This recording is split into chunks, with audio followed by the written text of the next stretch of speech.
یہ دیکھیے ہے، لیکن مجھے لگ رہا ہے کہ جنرل صاحب سے چونکہ بات چیت کرنی ہے کہ اور بہت اچھے پوائنٹ پہ لا کر کے راشد رضوی صاحب نے ڈیبیٹ کو اور مذاکرے کو چھوڑا ہے کہ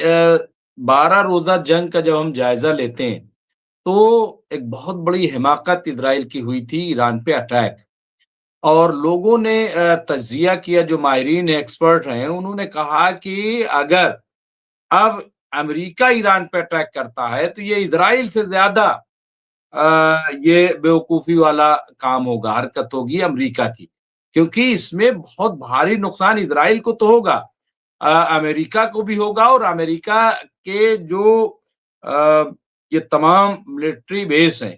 یہ جائیں گے، پلس جو ان کا یہ کلنٹن آیا تھا، وہ کیا بولتے ہیں اس کو، تو ابراہم لنکن، تو وہ جو ہے اس پہ سواد، وہ تو واپس جا ہی نہیں سکتا ہے،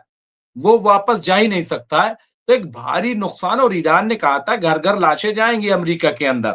تو یہ تمام جو سینیریو ہے جنرل صاحب، میں اس پہ کئی چیزیں آ گئیں، نصیر الدین صاحب لکھا فساد کا سمجھ، جو اسٹار لنک کو ایران میں روک لگائی تھی اس میں چین کی ہی مدد تھی، جس کے بہت اکوپمنٹ ایران نے ضبط کیے تھے، یہ کہا برٹین کے فائٹر جیٹ بھی امریکہ بیڑے میں شامل ہوئے ہیں، یہ بھی خبر آ رہی ہے کہ وہ شامل کیے جا رہے ہیں، ایک پریشرائز ہے، لیکن چلیے چونکہ ہم نے کہا تھا کہ ہم پراکسی پر بھی بات کریں گے، میں اس لیے کہہ رہا ہوں جنرل صاحب کیونکہ حوثی انصار اللہ الحوثی سے ریڈ سی میں امریکہ اور ویسٹرن ورلڈ جو تھا اس وقت وہ پوری طاقت جھونک دی تھی، لیکن اس کو کھلوا نہیں سکے تھے، اور آخر میں امریکہ کو سمجھوتا کرنا پڑا، یہ میں بات کر رہا ہوں انصار اللہ الحوثی کی، ابھی بھی حوثی پوری طرح سے تیار ہے، اور وہ کہہ رہے ہیں کہ ابھی بھی ریڈ سی ہمارے پاس ہے، اور اس کو بہت دیر نہیں لگے گی اس کو ایکٹیو ہونے میں، تو کل ملا کر کے پراکسی جو ہیں ان کو کس طرح سے آپ تجزیہ کریں گے، ایران کی جو طاقت بڑی وہ بڑی، چین اور روس جو ہے وہ ہے، لیکن پراکسی ابھی بھی کتنا، کیونکہ دیکھیے حماس نے بھی ہتھیار اپنے نہیں ڈالے، ڈسارم کا کوئی سوال ہی نہیں ہے، خالد مشل نے ابھی 3 دن پہلے بیان دیا ہے کہ سوال ہی نہیں پیدا ہوتا، اسی طریقے سے حزب اللہ بھلے ہی اٹیک ہو رہے ہیں، سب کچھ ہو رہا ہے، لیکن کہا کہ سوال ہی نہیں ہوتا ہے کہ ہم ایران کے ساتھ کھڑے رہیں گے، جان چلی جائے گی لیکن ہم جو ہے لڑیں گے، انصار اللہ الحوثی کا بھی یہی بیان آیا ہے، تو کل ملا کر کے اس کو دیکھ کیسے رہیں پراکسیز جو ہیں؟ دیکھیے ممتاز بھائی، جو آپ نے جس طرح سے پراکسیز کا ذکر کیا ہے، جہاں اسرائیل میزائلوں سے ڈرتا ہے ایران کی نیتنیاہو، وہ اسی طرح ایران کی پراکسیز سے بھی یا ان مزاحمتی گروپ سے بھی ڈرتا ہے جنہیں ایران سپورٹ کرتا ہے۔ اور اس میں دیکھیے ایک بڑی اہم چیز یہ دیکھنے والی ہے، جب اسرائیل وہ نرسنہار کر رہا تھا یا جینوسائیڈ کر رہا تھا، یا حزب اللہ حماس یا حوثی سے لڑ رہا تھا، تب اسے نہ صرف امریکہ کی بلکہ ان کے جو یورپین الائز ہیں ان کی بھی پوری مدد حاصل تھی، اور وہ مدد پولیٹیکل، ڈپلومیٹک، ملٹری ہر فارم میں حاصل تھی، اور اس کے باوجود یہ 2 سالوں کے اندر نہ تو حزب اللہ کو ایلیمنیٹ کر پائے، نہ ہی حماس کو ایلیمنیٹ کر پائے، اور الحوثی کے بارے میں تو مطلب یہ بھول ہی جائیں۔ اب آپ نے جو سوال کیا کہ یہ پراکسیز اگر جنگ ہوتی ہے تو یہ جنگ میں کس طرح سے شامل ہوں گی یا کس طرح سے ایران کی مدد کر سکتی ہیں، دیکھیے میری نظر میں اگر میں فوجیں جو دونوں فورسز ایک دوسرے کے مد مقابل کھڑی ہوئی ہیں، اگر میں انہیں اینالائز کروں تو ان میں سب سے امپورٹنٹ رول جو ہے وہ حوثیز کا رہے گا، کیونکہ حوثیز جو ہیں انہوں نے اپنی طاقت دکھا دی ہے، اور جیسے آپ نے بھی ابھی بتلایا تھا کہ جب انہوں نے گارڈین اور پراسپیرٹی گارڈین اپنے آپریشن لانچ کیے تھے، اتنے سارے یوروپین یا ان کے بحرین وغیرہ کو لگا کے، تو انہیں پیچھے ہٹنا پڑا تھا، اور حوثیز نے خود ڈائریکٹ نشانے پہ لیے تھے جو امریکہ کے جنگی بیڑے تھے، تو میری نظر میں سب سے اہم رول اس کے اندر ہوتیز پلے کریں گے. ان کی جو شمتا ہے مار کرنے کی وہ نہ صرف لال ساگر میں ہے بلکہ عرب ساگر تک ہے. تو سب سے اہم رول وہ پلے کریں گے. اس کے بعد میں سمجھتا ہوں کہ حزب اللہ، اگر امریکہ اور اسرائیل نے ایران کے اوپر حملہ کیا تو بہت ممکن ہے کہ جو حزب اللہ ہے وہ اسرائیل کے اوپر حملہ کرے، وہ اسرائیل کو اپنا نشانہ بنائے اپنی میزائلوں کے ذریعے. یہ بہت ممکن ہے.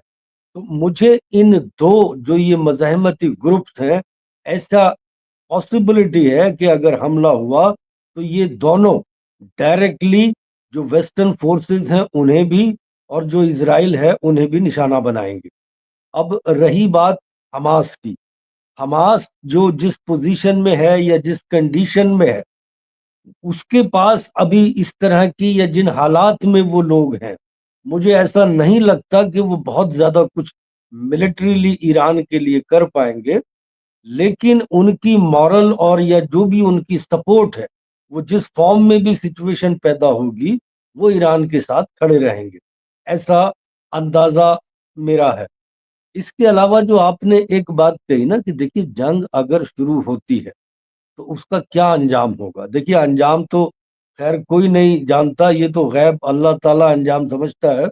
لیکن ہم جو فورسز ایک دوسرے کے سامنے کھڑی ہیں اور جس طرح سے پچھلے 2-2.5 سال سے جنگ ہوئی ہے، اگر ہم اس کو ذہن میں رکھتے ہوئے اس کو اینالائز کریں تو میری سمجھ میں یہ آتا ہے کہ امریکہ صرف ایک اپنے جنگی بیڑے یا جو اس کی یہاں پہ فورسز ہیں اس کی بیسس پہ اگر وہ یہ سمجھتے ہیں کہ ہم ہفتہ 10 دن کی یا 2 ہفتے کی بمباری کر کے اس ایرانین گورنمنٹ کو کمپل کر سکتے ہیں اپنی شرطیں منوانے کے لیے، تو میری نظر میں یہ ان کا بہت ہی احمقانہ قدم ہے. میں نے جس طرح سے ان کی ملٹری یا پولیٹیکل لیڈرشپ کے جس طرح سے ان کے اسٹیٹمنٹ آتے ہیں یا جس طرح سے ان کا پیٹرن دیکھا ہے، مجھے ایسا لگتا ہے کہ وہ آخری دم تک لڑیں گے اور وہ ان سے ڈرنے والے یا پیچھے ہٹنے والے نہیں ہیں. اور جس وقت غیرت کی اور قومیت کی بات آتی ہے، جب ایسا دشمن ملک، جب ایسا ملک جو کہ ایک جنوسائیڈ میں لگا ہوا ہے،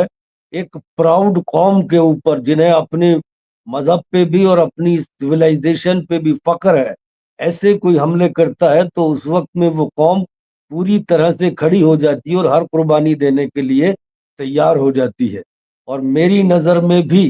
اگر اسرائیل اور امریکہ سمجھتے ہیں کہ یہ ایسا رزلٹ لے آئیں گے کہ جہاں ان کی شرطیں یہ ایرانین سرکار ماننے کو تیار ہو جائے گی، مجھے ایسا لگتا ہے اس کا بالکل الٹا اثر پڑے گا اور اس کے نتائج ان کے لیے اور زیادہ خطرناک ہوں گے. جی ایسا میرا اسسمنٹ. اور یہ بالکل صحیح تجزیہ، اور جیسا کہ ابھی لوگوں نے اپریشیٹ بھی کیا کہ بہت ہی پریکٹیکل باتیں جو ہیں وہ جنرل صاحب کر رہے ہیں، اور بالکل میں سمجھتا ہوں کہ بہت ہی پریکٹیکل انالیسز آپ نے کی ہے. تو میں آخر میں یہی چاہوں گا کیونکہ ٹائم بھی ہو رہا ہے، فیروز بخت احمد صاحب کہ جس طرح سے چیزیں سامنے آئی ہیں، بات چیت ہو رہی ہے، راشد رضوی صاحب نے بھی بہت ساری باتیں بتائیں، جنرل صاحب نے بھی بتائی ہیں. تو ابھی کیا لگ رہا ہے کہ کیا واقعی اٹیک ہو سکتا ہے؟ آپ نے بھی کہا کہ اسرائیل چاہتا ہے، تو اسرائیل چاہتا ہے، لیکن سب سے زیادہ نقصان تو اسرائیل کا ہوگا. پھر اسرائیل کے اندر سے خبریں کیوں نہیں آ رہی ہیں؟ جس طرح کے وہاں کے حالات ہیں، وہاں بے روزگاری بہت زیادہ ہوتی جا رہی ہے، وہاں کھیتی باڑی چوپٹ ہو رہی، وہاں مزدور نہیں مل رہے ہیں، تعمیراتی کام نہیں ہو رہا ہے، بڑے مسائل ہیں. فلائٹس بھی بہت سارے ملک جو ہے وہ کینسل کر رہے ہیں. تو ایسے میں کیا آپ کو لگ رہا ہے کہ